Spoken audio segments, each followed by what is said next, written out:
I'm going to be showing you an extreme 3D rhinoceros that has its face that's built up and off the nail, extreme 3D horns, ears sticking out, the whole bit, and it is very realistic, at least as far as nail art is concerned. I absolutely love it. If you are into this type of a style of just extreme realism, kind of like over-the-top craziness, I also have a giraffe that's done in this style, and I'm sure I'll be doing more animals because we love animals so much around here, and so I get very inspired by them all the time. And so I'll put a link to the giraffe video down below, so check that one out if you missed it, and don't forget to click subscribe to see all my future videos as well. Bye! Okay, so we're going to begin with an overlay of sky blue acrylic. This is really like my favorite background color for any type of animal scene or anything that could possibly have a sky in the background. It's just such a pretty basic color that really, I think, shows off whatever's on top of it. So I've got that really pale blue, and then I'm just going to encapsulate the nail with a layer of clear acrylic. Sometimes in my videos when I do that sky blue background, you see that I do little clouds. I also love to sculpt in little clouds, but with this one I figured that the rhino would be so large and so imposing on the front of the nail that the clouds would just get kind of ignored, so I figured it wasn't worth the effort. But clouds always are a nice touch too if you would like to do them. But then we're going to file the nail into shape with my e-file to get it all nice and smoothed out. And now on a nail form backing, I'm going to be sculpting a base for my rhino's face, ears, and then horns. The color that I'm using for my rhino is not gray. If you actually look at pictures of rhinos, they range from like your classic gray image of the rhino that everybody kind of associates with them into this more kind of reddish brownish color that I'm using, and I actually really love this particular color for the rhino. I think it adds a little bit of realism to it because it isn't kind of the standard cartoon image of a rhino that everybody has in their mind. So this is the color that I decided to go with it. And so I'm going to sculpt that base of the rhino's face, and now I'm working on her ears.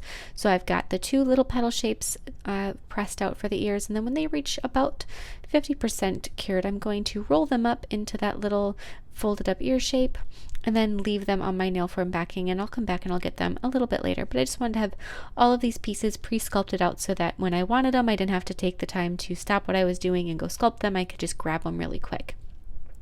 And then after that, I'm going to be adding or sculpting my two horns. Don't sculpt them on that little rhino base. Again, sculpt them to the side so that later I can kind of go back and grab them and place them down when I'm ready for them, and not have to deal with them when I'm just not quite ready for them. But now we're going to glue the base of our rhino face to the nail, and then after that is just glue down. I'm going to take a ton more of that acrylic, and I'm going to be sculpting layer after layer after layer of acrylic onto my rhino's face.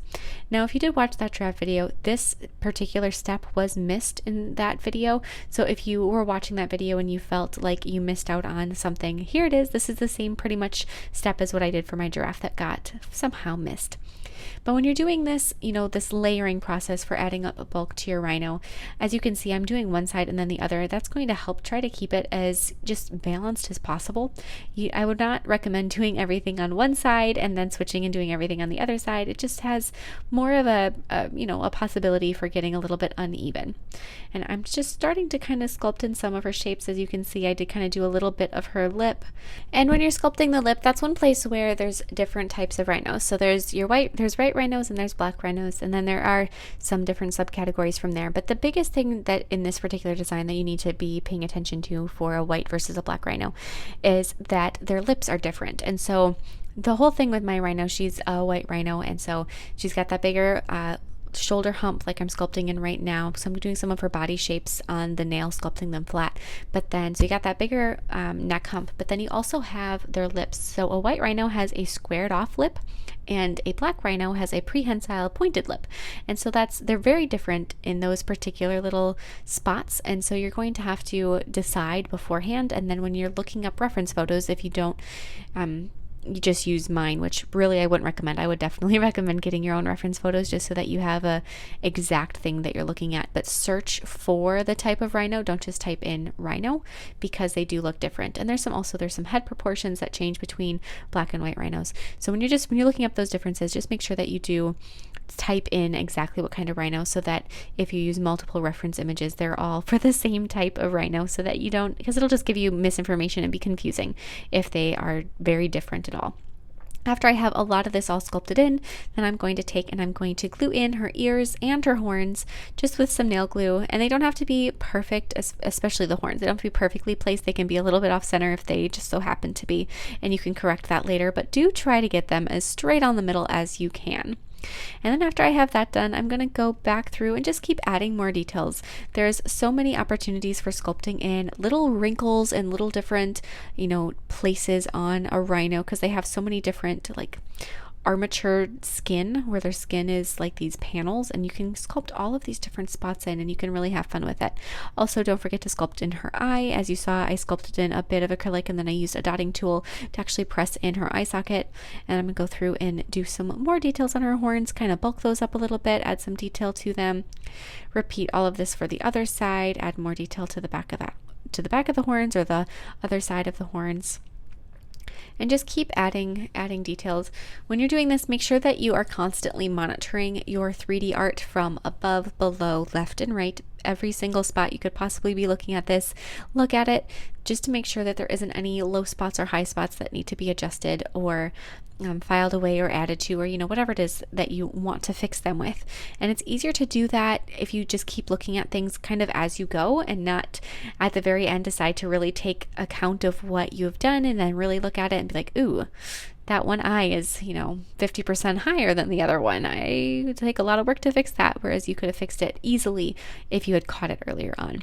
So all the way throughout this whole thing, it doesn't look that great on video because I'm moving around so much, but really for sculpting it and for the actual work of it, I really recommend being very thorough with double checking your own work.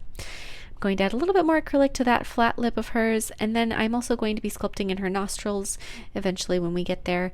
All of these little bits that we're sculpting, you can kind of decide whether you want to sculpt them all or if you want to paint them, especially things like where I sculpted in her eye socket. That could definitely have been painted in instead with just black paint, and do some of those details with a paint or a gel product instead of doing them with acrylic for this particular design. And the same thing with my giraffe one. I wanted to do as much as I could with acrylic and really sculpt in all of these little details. I really enjoy and I thrive getting to do a challenge here and there. So doing something like this that is really extreme and just over the top and makes it so that I can sculpt in as many details as I want to is just a bunch of fun for me. So this is the kind of thing that I absolutely love to do. So like I said, I sculpted in her nostrils, and then I'm also going to give her some eyelids and just keep adding any details. What I like to do is I'll have my photo right next to my work. It's just right outside the window of what my camera sees. So it's like basically just right to the right of your phone screen is where my phone is with my reference photo. And I have my reference photos, and my eyes are continuously darting back and forth between my work and my phone. And I will just scour the image, my reference photo, for any details that I may have left out.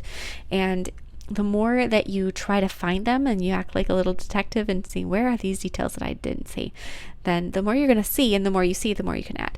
So we're going to do some more details. She's got some veining kind of on the side of her forehead there. I'm going to kind of bring out that one nostril just a little bit more, flip it around, do the eyelid on the other side, and then just keep going through and doing all of these. And I did this with my giraffe too, with that giraffe nail. I loved that the giraffe was eating a little bit of an acacia leaf on my giraffe nail. And like I said before, if you missed that one, there will be a link to it in the description box below. I do intend on doing a bunch more of these in the future. So if you have any animal requests of ones that you want me to do that you think would look absolutely amazing in this style, whether they're an African animal or not, I'm open to all sorts of things, and I'm just super excited to get to play around with them. It's once you kind of discover a new style, I think it's a lot of fun. So I haven't done much that's this particular thing, and I'm sure I will be doing a ton more in the future. So I'm going to add some black acrylic in her nostrils, much like how I did in her eyes. And like I said, just a couple finishing touches, a little bit of black in her ears. There's really not much left to sculpt in at this point. And then once you're happy and you've got all of those details sculpted in how you like, then take some diluted black paint, and I'm going to be adding in some finer details. And at this point, you pretty much could have done nothing. You could have been like, you know what, this Rhino is looking fantastic. I'm going to leave her as it is.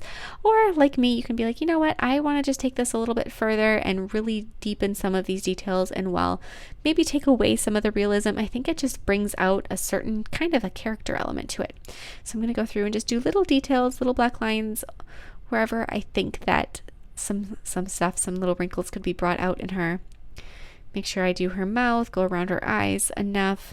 And then the only thing that you have to do with any other colors, at least in my opinion, on this beautiful little rhino, is to give her a little bit of a white highlight in her eye. So eventually when you get to that point, just switch out to your white paint and then just add one little dot of white in each eye. And so it doesn't take too much, and actually I would try to keep it minimal. You don't want it to look like a kawaii style. In fact, mine almost got a little too big. You want to keep it nice and small and simple. Add a couple white lines here and there if you really want to, especially on her horns where the keratin might be starting to kind of die off and flake a little bit. You can add some of that, just a little bit here and there. You can stop this at any point and you can take it as far as you want to. So then after you're happy with everything, apply a layer of gel sealer to the background. And then after that's done, you can cure that. Not much of the background shows. Like I said, I didn't sculpt in the clouds because I figured they'd pretty much be covered up anyways. And then once that's cured, apply some matte top coat over Ms. Rhino. And then she is all done. I am so in love with this. I hope you guys are as excited about her as I am. I know that, just getting to sculpt in all of these details, and then when you're finally done and you see your finished product, it is a super rewarding experience. So I highly recommend giving her a try. And if you do, I'd love to see recreations. Otherwise, I will see you guys in my next video. Bye!